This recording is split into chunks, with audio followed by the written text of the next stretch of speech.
Pocahontas.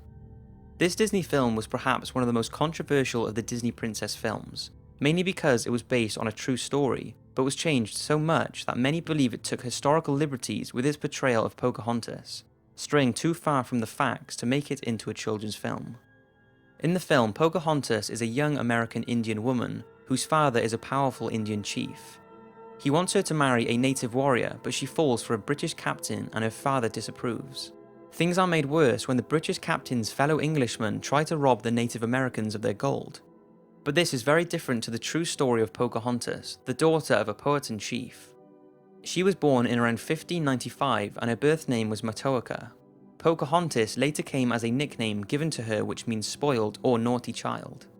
Pocahontas was part of a tribe located in Tidewater, Virginia, and her childhood would have seen the English arriving in search of the New World, which resulted in many clashes between the English and the native Indians.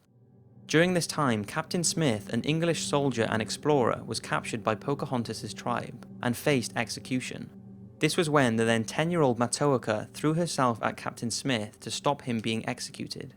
Now, it's unlikely there was any romance between the two like in the film, but young Matoaka was later captured by English settlers, and this is when she met tobacco planter John Rolfe. In order to secure her release, she agreed to marry him and was renamed Rebecca.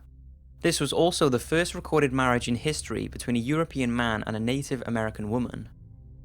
After 2 years of marriage, John Rolfe and Matoaka went to England, where Rolfe used his wife as a symbol of peace and goodwill between the English and Native Americans. It's thought that whilst in England, Matoaka ran into John Smith, the captain she saved from being executed, but she refused to speak and turned her back on him.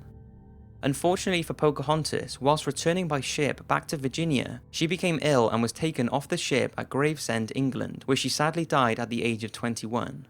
There was a lot of suspicion that her death was caused by poisoning, but this has never been confirmed. It's just crazy to think that when watching the film that it's loosely based on real historical events.